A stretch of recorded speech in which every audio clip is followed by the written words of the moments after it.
Hello à toutes et à tous. Hello tout le monde. Aujourd'hui, 4e épisode, préparer un itinéraire de voyage. Donc c'est toujours Aurélie Toujours Charlie. et Thaïs qui fait dodo. Exactement. Alors aujourd'hui, on a décidé en fait de rentrer un peu plus en détail sur comment créer justement un itinéraire avec quelques astuces, quelques tips. Puisque c'est vrai que nous qui adorons les voyages, c'est vrai que petit à petit on a aussi évolué, puisque je pense qu'il y a 5 ans, quand on préparait et on organisait un voyage, on ne le fait plus du tout maintenant. Je pense qu'on a quand même des outils, des moyens qu'on exploite plus. Et du coup, on gagne plus d'argent aussi à travers ça. On va vous expliquer comment peut-être vous aussi, vous pourrez gagner demain plus d'argent, comment vous serez aussi peut-être plus organisé, en tout cas, peut-être en écoutant pas des tips. Ouais, exactement. Nous là-dessus, c'est vrai qu'on estime qu'on est quand même assez carré. Oui, mais dès le début déjà, on a quand même... Ouais, depuis qu'on se connaît, depuis qu'on voyage, on est quand même énormément dans la préparation. Alors ça ne veut pas dire qu'on contrôle tout de A à Z et qu'on ne laisse pas de place à la liberté. Pas du tout. C'est juste qu'en fait, on décide de se dégager du temps sur place en préparant en amont. Donc pour ça, on va vous expliquer comment on fonctionne. C'est tout de suite. Par où commencer? Alors là aussi, on s'est fait encore quelques notes parce que comme il y avait beaucoup de points, on s'est dit qu'on ne voulait pas non plus se perdre et vous perdre aussi par la même occasion.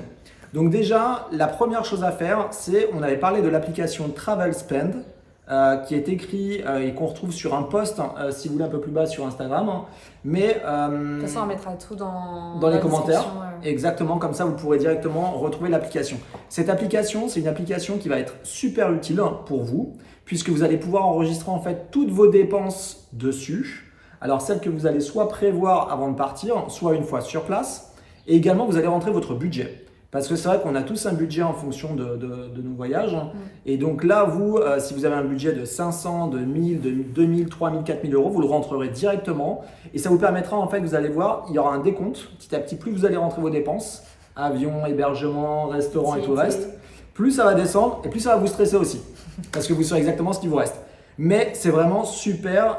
Et celle-là, on vous la recommande fortement et chaudement. On touche rien dessus. On a déjà commencé à la remplir avec les premiers billets d'avion, les premiers hébergements. Donc on voit notre budget qui commence déjà à diminuer avant même d'être parti. Donc déjà, ça c'est le premier point. Deuxième point, avant de commencer à basculer sur l'itinéraire, l'organisation est super importante. Moi, dans mon métier, c'était quelque chose en tout cas que je demandais beaucoup à mon équipe parce que vous allez voir, en fait, on gagne énormément derrière. Donc deuxième point, votre boîte mail.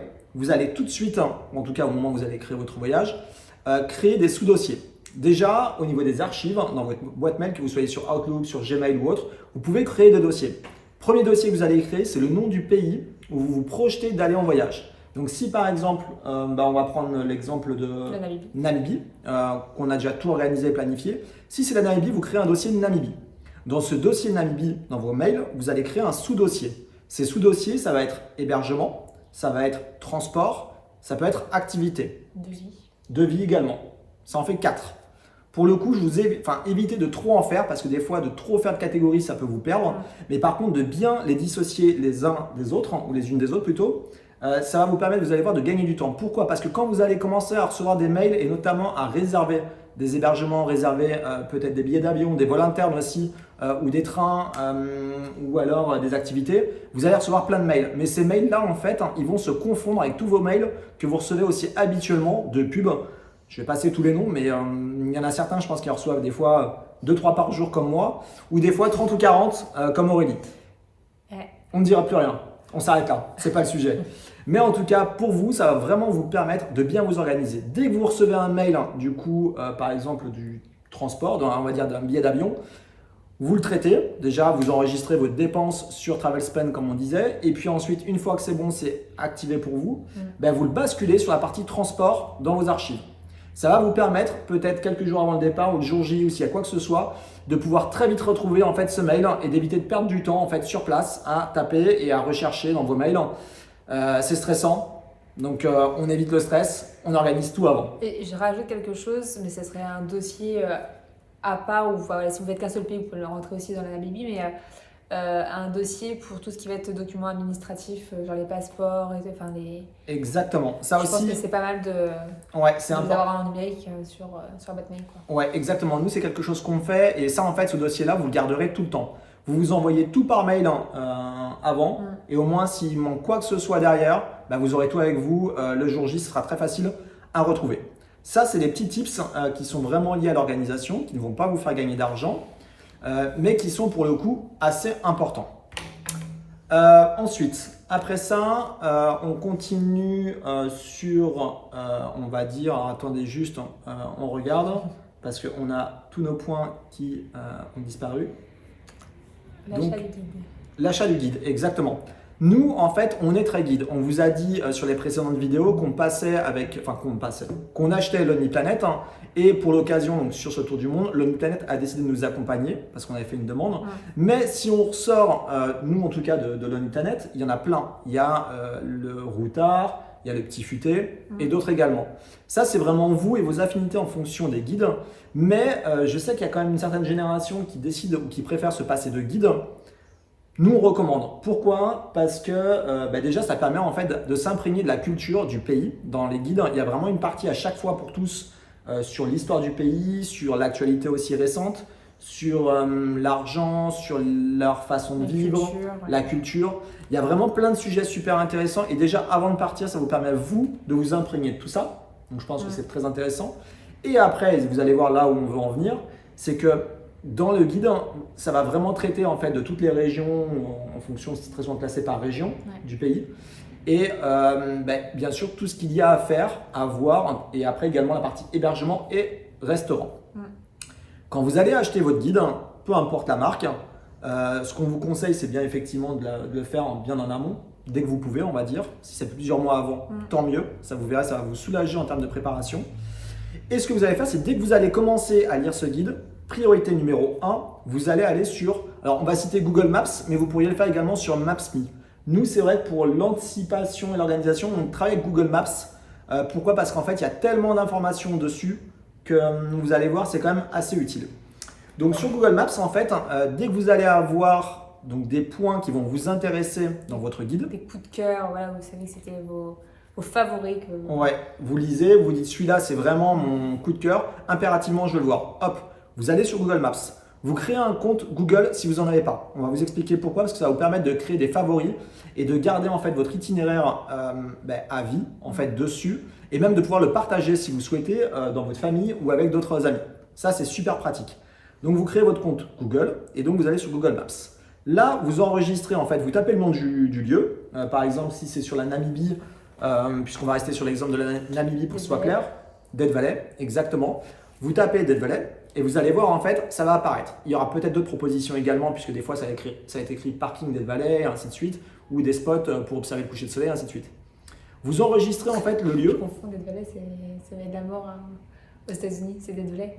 Ah oui, Death Valley. Ouais, bon, vous nous avez compris sur le principe, c'est pareil.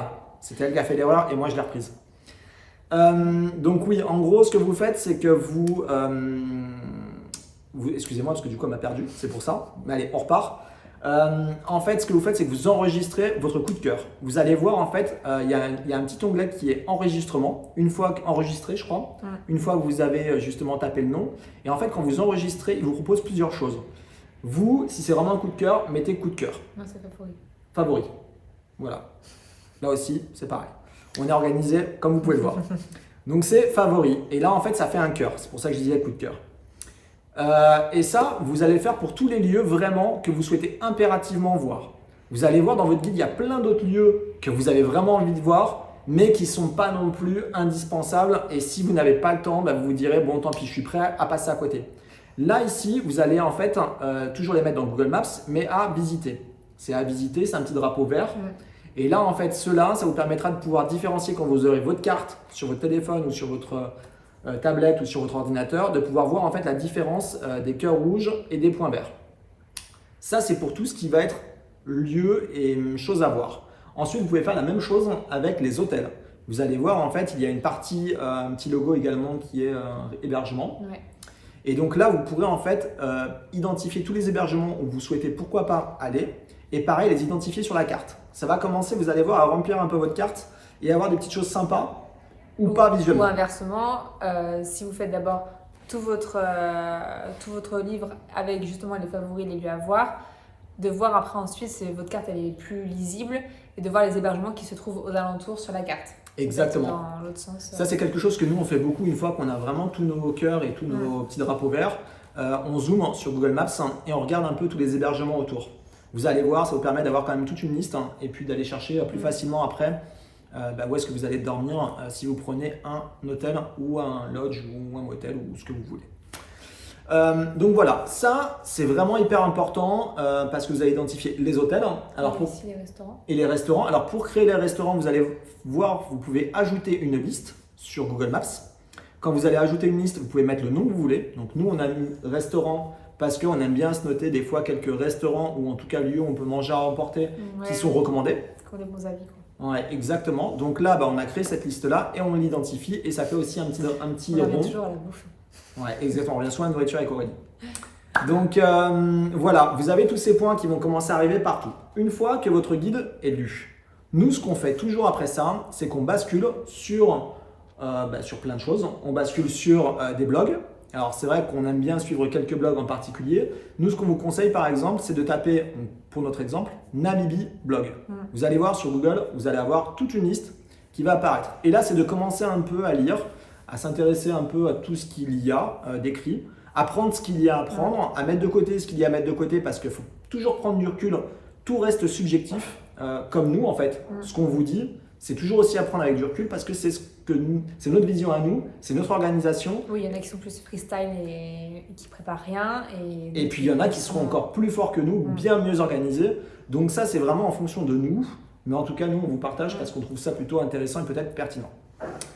Donc pour revenir, les blogs, prenez les informations qui sont intéressantes. Vous allez voir, l'avantage c'est que c'est des voyageurs des fois qui ont été peut-être il y a 1 mois, 2 mois, 3 mois, ou alors qui ont vu des choses que les guides ne parlent pas. Et là en fait, ces informations-là, vous allez en fait continuer à les enregistrer toujours sur Google Maps.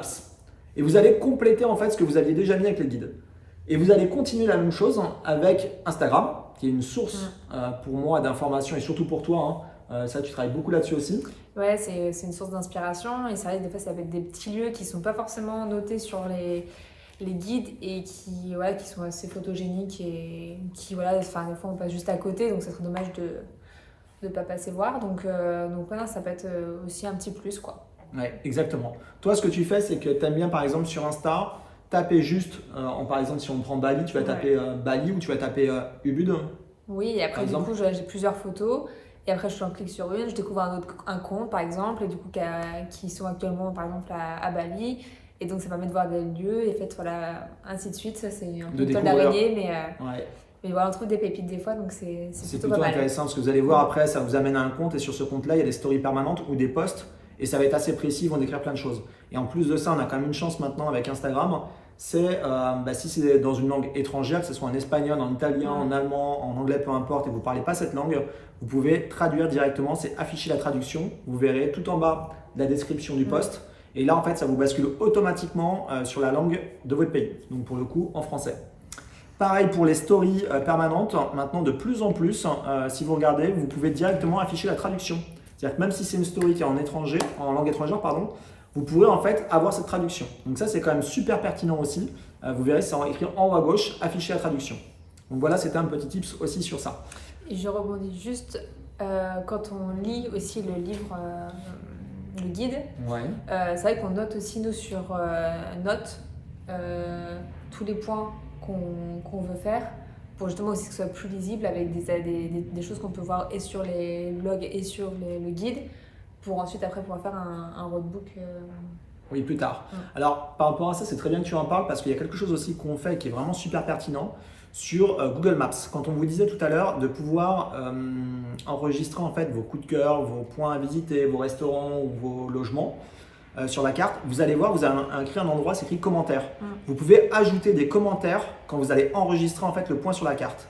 C'est hyper pertinent et intéressant parce que dans le guide, il y a peut-être des choses qui vont être écrites qui sont très importantes et qu'une fois sur place, vous allez oublier. Et puis, vous n'aurez peut-être pas votre guide avec vous parce que, pour X raisons. Et là, en fait, en mettant les commentaires directement dessus, avec votre téléphone, quand vous serez sur place, vous cliquez dessus sur le lieu où vous êtes et là, en fait, les commentaires s'affichent. Donc, si par exemple, vous vouliez mettre le prix, ça coûte l'entrée 10,50 €, prévoir la pointe puisqu'il n'y a pas de distributeur sur place, horaire d'ouverture et de fermeture, c'est de 8h à 20h. Avec quelques infos, par exemple, aller directement, je sais pas, au point B quand vous rentrez dans le parc, parce que c'est là où il y a le moins de monde à l'ouverture. Voilà, toutes ces infos, vous allez pouvoir les rentrer et je peux vous dire que c'est une mine d'or pour une fois sur place. Ça gagne de temps, quoi. Ah, c'est vraiment super. Nous, on le fait et je peux vous dire que même nous, on se soulage l'esprit parce qu'on n'est pas la veille ou le matin en train de se dire ah attends, faut qu'on reprenne en fait nos notes ou qu'on reprenne le guide ou ainsi de suite. On a déjà tout écrit en amont dessus. Voilà pour la partie Google, en tout cas Maps, sur toutes les infos qu'on a pu mettre. Ensuite, ce qu'on vous conseille de faire, une fois que vous avez tout fait, vous avez mis tous vos points, ça va être de comparer avec des sites de voyageurs. Alors, des sites, pardon, d'organisateurs de voyage. C'est pas très bien ce qu'on vous dit, parce qu'effectivement, le but, effectivement, c'est de passer par une agence de voyage si vous voulez qu'en fait tout soit organisé, vous allez vers eux. Mais si vous souhaitez quand même économiser, gagner quand même pas mal d'argent, ce qu'on vous conseille, c'est d'aller sur des sites comme ça. Et vous allez voir, en fait, ils proposent plein d'itinéraires possibles. Alors, ils ne mettent pas tout le détail parce que c'est normal, ils ne veulent pas vous donner tous les tips. Par contre, ils vous mettent tous les lieux. Avec les distances aussi. Les distances, les temps également des fois de route, ça ils le mettent pour certains. Et en gros, ce que vous allez faire dans la journée, mais juste avec des titres. Mais comme vous avez lu le guide et vous avez lu les forums et lu plein d'avis. Certains des fois développent aussi quand même. Il y en a certains qui développent. On ne va pas donner les noms parce qu'on ne trouverait pas ça cool de donner les noms de ces sites-là parce que c'est quand même une mine d'or qu'ils proposent. Mais vous allez voir, si vous tapez sur Internet, vous allez tout de suite trouver et vous allez vite voir de quoi on parle. Et peut-être que vous le faites déjà en plus. Donc ça, voilà, c'est ce qu'on vous conseille de faire. Ça vous permet déjà de voir si sur une durée de 2 semaines ou 3 semaines, tout ce que vous avez écrit, c'est possible ou pas. Enfin, je rebondis sur ce qu'on a dit. C'est nous, pour la Namibie, par exemple, ça nous a servi car des fois sur Google Maps, les distances, les temps de trajet peuvent être un peu faussés parce que voilà, l'état des routes, c'est un peu chaotique. Voilà, il y a plein de circulation, il y a plein de choses. Et donc, le fait d'avoir ça en amont, effectivement, on peut comparer et dire ouais, en fait, effectivement, ça n'a rien à voir et en fait, il faut prévoir plus large en temps. Donc, sur ce point-là, c'est quand même pratique. Exactement. Donc, prenez ces informations-là, ça sera une mine d'or pour créer votre itinéraire. Ensuite, pour continuer, une fois que vous avez tout ça, bien là maintenant, il va quand même falloir justement créer votre itinéraire et donc savoir si tout ce que vous avez prévu, ça tient ou pas sur 1 semaine, 2 semaines, 3 semaines ou sur un week-end en fonction de votre voyage. Pour ça, vous allez devoir justement maintenant vous appuyer sur les temps conseillés, comme tu disais, de route. Regardez-vous sur Google Maps aussi, parce qu'en règle générale, ça reste quand même assez précis. Normalement, ils prennent en compte aussi la situation du trafic. Alors c'est clair, si vous regardez à 2h du matin le trajet, vous allez rouler nickel. Donc, des fois, faites le test, regardez par rapport aux heures où vous pensez y être. Si vous avez le temps. C'est vrai que ça fait beaucoup d'informations, mais si vous savez que vous prendrez le matin à 8h du matin et que c'est une grande ville, faites le test à 8h du matin et vous regardez en fait le flux, la circulation actuelle. Et là, il va vraiment vous calculer le temps que vous allez mettre à ce moment-là. Donc là, maintenant, vous allez commencer certainement à supprimer, à faire comme nous quand on fait, c'est supprimer tous les points que vous ne pourrez pas voir parce que ça ne rentrera pas. Et comme vous aurez lu les guides et puis tous les forums, vous saurez à peu près combien de temps vous allez passer dans chaque lieu que vous souhaitez voir. Et de là, vous saurez qu'une journée, vous ne pourrez pas la repousser. Vous ne pourrez pas la passer de 24 heures à 36 heures ou à 40 heures. 24 heures, c'est 24 heures. On prend le temps de sommeil. Et toujours aussi prévoir aussi des petits laps de temps pour, parce qu'il peut y avoir toujours des couacs, une crevaison, un retard d'avion. Ouais, et puis des choses que vous allez découvrir en fait une fois sur place qu'on va vous conseiller. Donc en fait prévoir ce temps libre pour ça. Ça peut être aussi passer plus de temps. Si vous adorez la photo ou la vidéo comme nous, systématiquement vous allez passer plus de temps qu'une personne qui n'aime pas ça. Donc ça aussi, c'est à prendre en compte. Et puis pareil, si vous avez un enfant, pas d'enfant, le fait de manger aussi sur place ou pas, ou de manger en voiture, ça c'est vraiment vous et votre façon de voyager qui va déterminer ça. Nous, c'est vrai qu'on prend tout ça aussi en compte. Une fois que tout ça c'est fait, vous allez commencer, comme on disait, supprimer. C'est pas évident, ça amène aussi à débat. Nous, c'est le cas des fois entre ses priorités, mes priorités, et puis du coup, on les transforme en nos priorités. Mais en tout cas, voilà, c'est intéressant et c'est ce qui vous permet en fait, en tout cas, de ne pas avoir de mauvaises surprises. Et comme on disait, comme on est toujours dans l'anticipation, de pouvoir anticiper des fois sur des hébergements. Pour nous, on ne vous cache pas qu'on gagne quand même des fois des dizaines et à la fin, c'est des centaines d'euros parce qu'on a tellement bien anticipé qu'on a pu réserver certains logements avec des offres en amont. Alors ça, c'est vraiment ce qu'on vous conseille. Il y a des fois aussi le gros avantage, c'est de faire la dernière minute parce qu'il peut y avoir des super bons plans, des logements qui sont à prix cassé. Mais il y a un risque, c'est que s'il y a plein de monde à ce moment-là, vous allez vous retrouver soit dans des logements qui sont hyper chers. Ça a été notre cas au Dolomites, où là, pour le coup, on s'est craqué complet. On a payé beaucoup plus cher que ce qu'on aurait dû payer, parce que l'offre est très vite saturée. Bon, c'est un choix.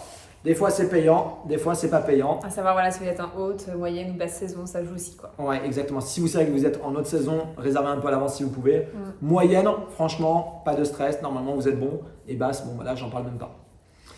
Voilà pour maintenant Google Maps. En tout cas, une fois que vous avez fait ça, vous avez calculé les distances de points. Maintenant, on passe à du concret. Vous allez dépenser votre argent pour prendre vos premiers billets d'avion.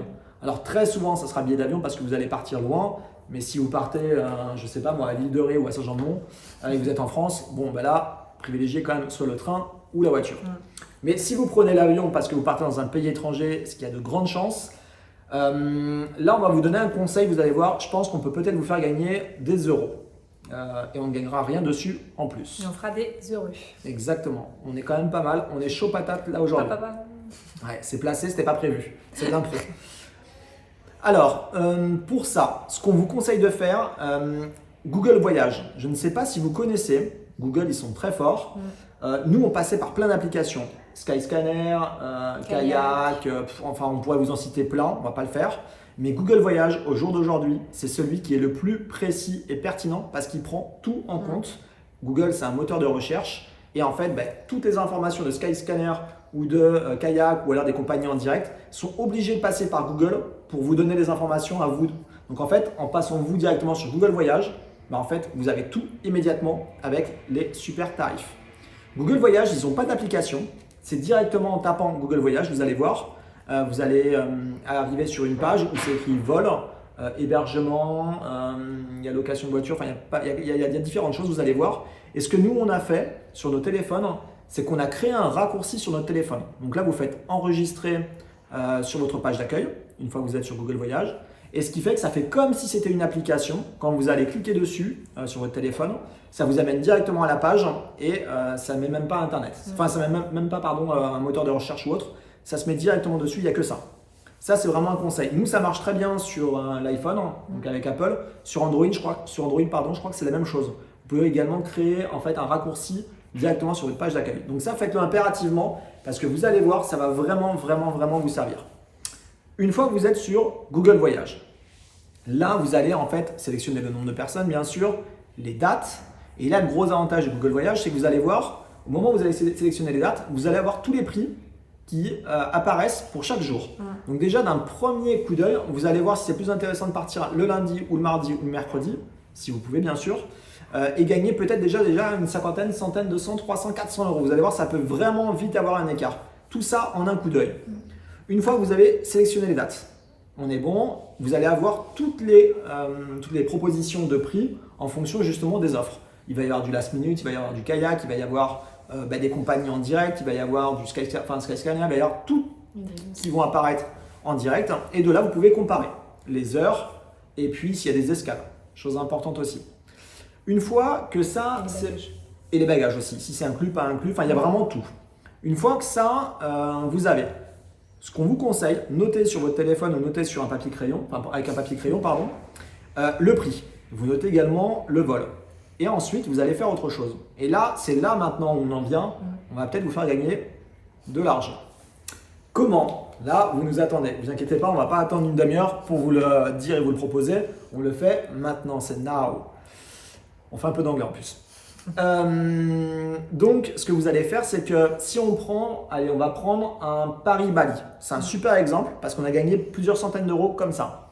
On a fait un Paris-Bali parce que c'est notre deuxième destination.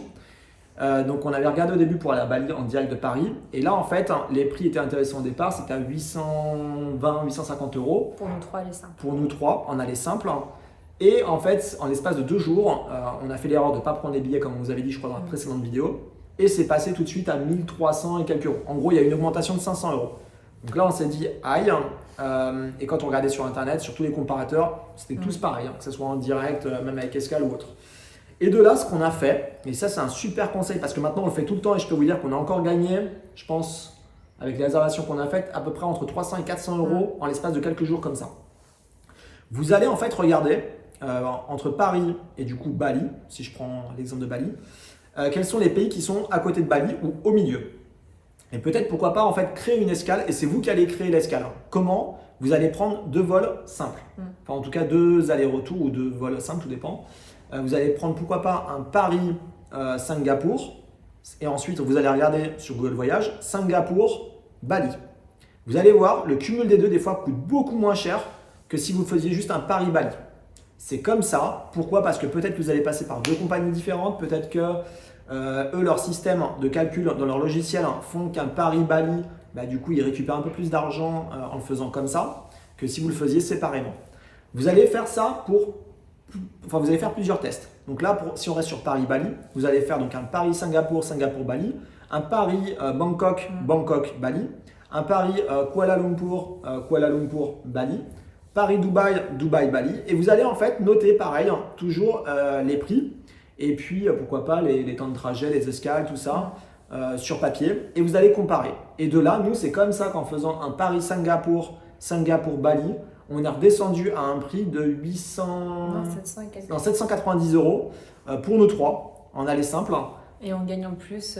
Et on découvre un nouveau pays en plus. Donc ça, c'est cool. Donc ça, c'est vraiment… Toujours pour le positif. Ouais, exactement. C'est vraiment, mais super important. On va vous donner, si vous voulez, un deuxième exemple concret. C'est que la Namibie, tout est déjà booké et réservé, comme on vous l'a dit, parce qu'on part avec nos parents. Et en fait, cette destination, il faut vraiment la booker en avance pour être bien. Donc… Exactement.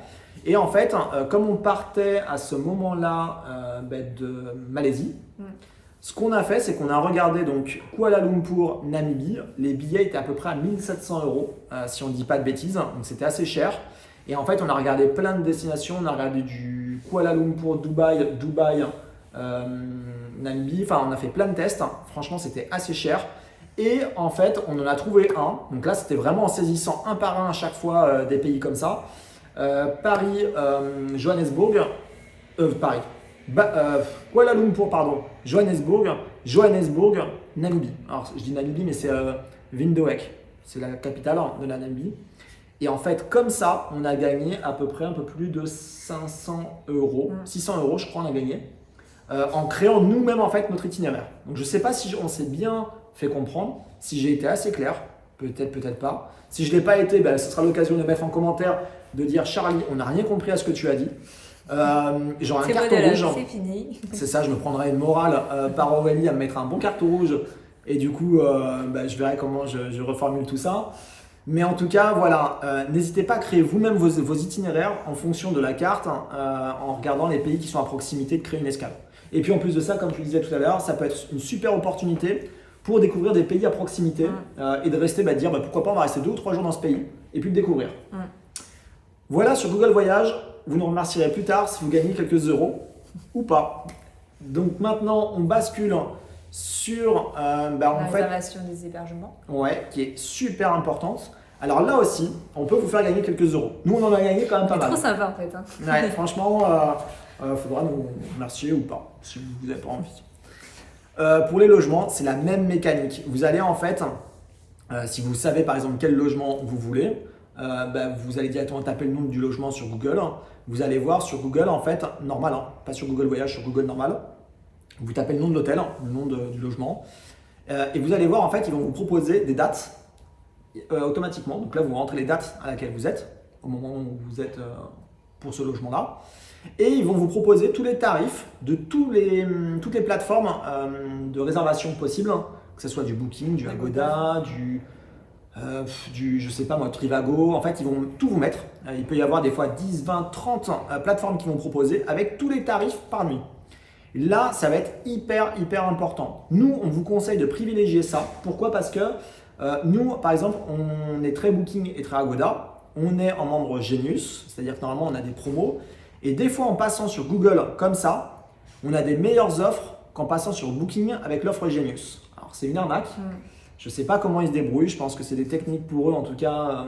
Mais on a des fois des meilleurs tarifs. Pourquoi? Parce qu'en fait, ça nous amène sur une plateforme de réservation qui elle-même va nous renvoyer à Booking, mais pas sur l'application. Sur Booking, Internet, page normale. Vous allez rentrer vos coordonnées ou votre compte avec votre adresse mail. Donc ça reste toujours votre compte et toutes vos données en fait qui sont dessus. Mais par contre, vous allez avoir un meilleur tarif que si vous passiez par votre application pour ton booking.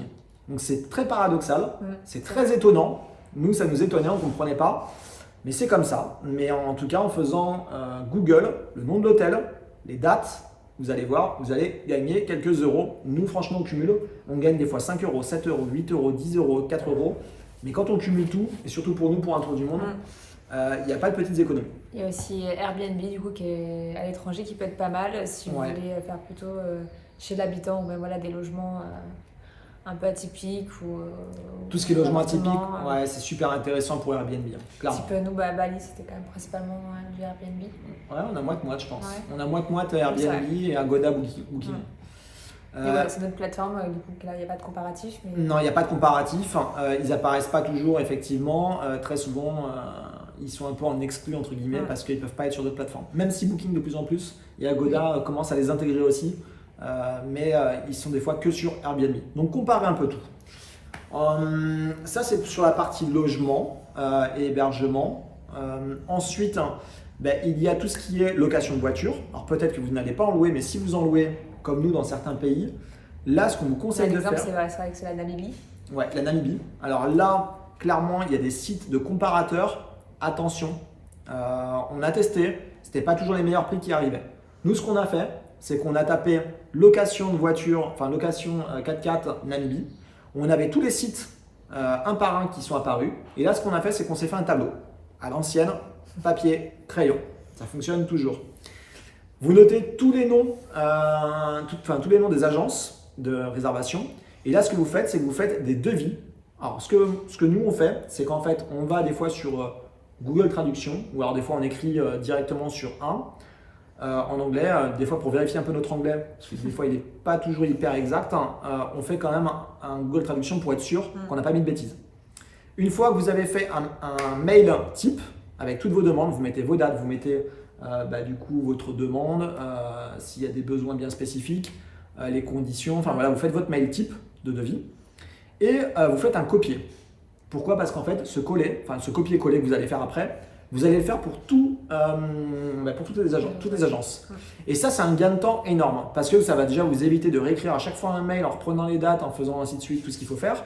C'est que vous allez faire un copier-coller et là, vous allez pouvoir envoyer 15-20 devis, en l'espace de 20 minutes à tout le monde. Et là, vous allez en fait recevoir petit à petit les devis et ces devis-là, vous allez les classer directement par mail. Parce que tout à l'heure, on vous a dit que vous allez créer en fait un sous-dossier devis dans le pays concerné. Et là, vous allez pouvoir comparer. Donc là, nous, ce qu'on avait fait, c'est pareil. On a fait un tableau. Quelle voiture Quel type de véhicule il vous propose ? Parce que c'est un Nissan. Enfin voilà, vous mettez la catégorie, la puissance également. Qu'est-ce qui est compris dedans, le prix. Ouais, exactement. Tous les équipements, les assurances aussi. Et là, en fait, avec votre tableau, vous allez pouvoir en un coup d'œil. Et les avis aussi des. Ouais, également. TripAdvisor, tout à l'heure, t'en parlais. C'est super intéressant et important. Et même Google. Google aussi, il y a beaucoup d'avis. Donc, allez voir les avis et les forums. C'est tout bête aussi, mais les forums, c'est important. Et là, en fait, vous allez déjà éliminer tous ceux qui ne sont pas sérieux, tous ceux où il y a beaucoup de problèmes. Vous les barrez. Après, vous comparez effectivement par rapport au prix et par rapport aux assurances et aux équipements. Et après, c'est à vous de faire votre choix. Mais nous, en faisant comme ça pour la Namibie, on a quand même gagné à peu près, alors si je ne dis pas de bêtises, je crois que ça représente un peu plus de 1 000 euros pour les 3 semaines. C'est énorme, parce que nous on prend 2 véhicules. Alors déjà découvre. C'est lui qui a géré. C'est moi qui m'en suis occupé de A à Z. J'adore ça. Là vu qu'on est quand même dans les chiffres en ce moment. Ouais, on a beaucoup de chiffres, c'est vrai. Mais en tout cas, on a gagné un peu plus de 1 000 euros pour cette partie-là, parce qu'avec tous les classements, et puis après une fois que vous recevez des devis, ça vous permet plus facilement de revenir vers eux. Quand vous savez que vous en avez 2-3 qui sont très intéressants, vraiment le conseil qu'on vous donne, renvoyez un mail et dites bonjour, nous sommes très intéressés par l'offre que vous avez présentée. On aimerait bien vous choisir, mais c'est vrai qu'on a reçu une autre proposition ou 2 autres propositions de loueurs qui étaient un peu plus basses que la vôtre et on voulait savoir si vous pouviez faire un meilleur prix. Et là, vous mettez juste ça. Vous allez voir, 80% du temps, on peut gagner. Les négociations sont. Ouais, c'est jouable, c'est toujours jouable. Et puis c'est leur intérêt aussi, sauf s'ils sont sûrs d'être complets, mais en tout cas, si vous y prenez à l'avance, ça devrait passer. Donc là, vous pouvez gagner encore des dizaines ou des centaines d'euros. Et nous, pour le coup, ça a été 1 000 euros. Vous allez pouvoir faire un deuxième voyage. Exactement. Il n'y a pas de petites économies. En tout cas, nous, c'est comme ça qu'on le voit. Et ça, c'est grâce à l'organisation, à la préparation. Je sais qu'il y a des tours du mondistes qui sont contre ça, qui estiment qu'on enlève toute la liberté, tout le folklore, enfin tout ce côté aventure. On est d'accord totalement avec ça. C'est vrai. Ils n'ont pas pas tort. Mais des fois, d'organiser, d'anticiper, vous allez voir, ça permet de gagner de l'argent. Et puis, il y a un truc qui est tout bête. Alors ça aussi, c'est un tips qu'on n'a pas donné, qui est hyper important. Ce qu'on vous conseille pour les hébergements, regardez, très souvent, c'est écrit annulation gratuite possible jusqu'à telle date. Nous, il y a plein d'hébergements. On n'était pas sûr. Normalement, on doit y être pour cette date-là. Mais comme il y a un doute, ce qu'on fait, c'est qu'on réserve quand même. On regarde la date d'annulation possible. Et ça nous permettra quand même, dans tous les cas, d'annuler. Si pour X raison, on décide de prolonger ou pas notre séjour à cette date-là. Et de revoir tout ça. Donc ça, n'hésitez pas à vous appuyer dessus. Nous, c'est vrai que même nous, on ne trouve pas ça cool. Parce qu'en fait, ça veut dire que vous bloquez quelque part un logement qui aurait pu revenir à quelqu'un d'autre. Ça fera 1 euro de dernière minute. Mais ça fera 1 euro de dernière minute si vous annulez. Mais en tout cas, ça peut vous permettre de gagner là encore des dizaines d'euros et au cumul des centaines et des milliers d'euros sur des voyages. Donc ça, n'hésitez pas, regardez bien sur l'annulation gratuite. Ça peut vraiment être hyper pertinent et intéressant. On fait quasiment tout en annulation gratuite jusqu'à la veille ou l'avant-veille dès qu'on peut. Ouais. Comme ça, au moins, on est tranquille et ça nous laisse, ce que d'autres tours du mondistes nous disent, cette liberté de pouvoir modifier ses plans s'il le faut. On parlait tout à l'heure justement de devis. Il y en a certains d'entre vous qui ne parlent peut-être pas anglais ou d'autres langues en fonction des pays où vous allez aller, si c'est en Italie, si c'est, je sais pas, au Mexique, en espagnol, au portugais, au Brésil, plein de possibilités. Et en fait, des fois, c'est une barrière pour échanger avec soit les loueurs, soit des guides qui sont à l'étranger. Des activités. Ouais, ça peut être une crainte. J'ai envie de dire maintenant, avec les outils qu'on a sur Internet, sur une application ou autre, c'est vraiment une chance. Il y a des outils de traduction, nous on utilise 2. Google Traduction et DeepL. Et DeepL. D-E-E-P-L. D-E-E-P-L. DeepL ou Deep. Qui sont vraiment super, vous pouvez tout traduire en direct et puis au moins si vous ne maîtrisez pas la langue, n'hésitez pas à vous appuyer dessus pour traduire vos textes, les envoyer. Faut pas croire que eux en fait ils font exactement la même chose de l'autre côté.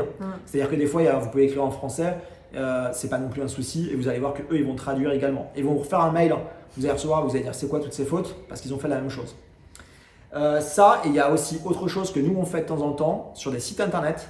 Il y a des fois des sites notamment pour des guides qui sont notamment en Indonésie là par exemple, où c'est écrit que en indonésien. Et en fait vous allez voir quand vous êtes sur Google, il y a en fait à côté de l'onglet de l'adresse, vous pouvez en fait faire traduire.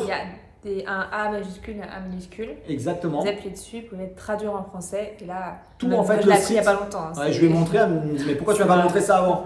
J'ai je pensais que tu savais. Et elle ne savait pas. Donc oui, c'est vraiment hyper pratique. Au moins, tous les sites en anglais, au moins, vous les lisez en français. Ouais, ou en italien, ou même en indonésien, comme on disait, ou en mandarin. Sur des pays où en fait c'est des plus longues destinations et la langue, c'est vraiment pas une langue qu'on maîtrise. C'est vraiment, top. Il n'y a pas de souci par rapport à ça. Et au moins, vous ne faites pas des copier-coller pour aller sur un site de traduction ou autre. C'est que là, tout se traduit immédiatement. Et ça, c'est vraiment top. Donc ça, c'était un tips également sur la traduction, qui est pas mal aussi. Qui rapporte rien, mais qui est pas mal. Ensuite, une fois que vous avez tout ça, vous pouvez maintenant réaliser votre itinéraire sur une page. Alors nous, on utilise... Toi, tu utilises... Moi, j'utilise Page. En fait, je m'appuie du coup des notes qu'on a mises sur Notes. Et ensuite, je fais un roadbook avec, par exemple, jour 1, le lieu. Départ, on met à peu près 6h, 7h. On arrive à telle heure, avec le vol. Ce qu'on souhaite voir dans la journée. Voilà, l'hébergement. Et puis après, on continue le temps de trajet entre les durées de trajet. Ouais, sur tout ça. Ce que tu fais aussi des fois, ce qui est bien, c'est que tu mets des photos, alors qui ne sont pas à nous, parce qu'on n'y a pas encore été, mais juste des photos qu'il y avait par exemple sur Insta ou autre, avec des petites captures d'écran, pour repérer ces lieux-là. Ah, je crois que... Il y a une qui se réveille. Exactement, parce que nous, en fait, on tourne nos vidéos pendant qu'elle fait dodo. C'est plus facile pour justement communiquer, échanger. Et là, en fait, ça se réveille. Donc voilà, en tout cas, sur ce tips d'organisation itinéraire, ça vous permet, vous, d'avoir un roadbook quand vous arrivez dans le pays. Vous avez tout sur un document, donc sur Word ou sur Page si vous êtes avec Apple, ou vous le mettez autrement en PDF. Et de là, en fait, vous avez vraiment tout sous les yeux et ça vous permet en fait d'avoir une vision très rapide de ce que vous allez voir et faire dans les jours et semaines à venir. Voilà, cette vidéo elle a duré du coup, on a 39 minutes au moment où on parle. Nous, on part dans 15 jours, donc c'est très très bientôt. Ça passe très vite, trop vite je sais pas, mais ça passe très vite. On signe justement la vente de l'appart dans quelques jours. et on revient très vite vers vous pour les nouvelles vidéos. Et puis bon, Aurélie est avec Thaïs, elle vous dit au revoir. Je vous dis au revoir et on se dit à très vite. Si vous avez des questions, n'hésitez pas à mettre en commentaire, on se fera un plaisir d'y répondre dès qu'on aura le temps bien sûr. Et puis, à très vite les épicurieux.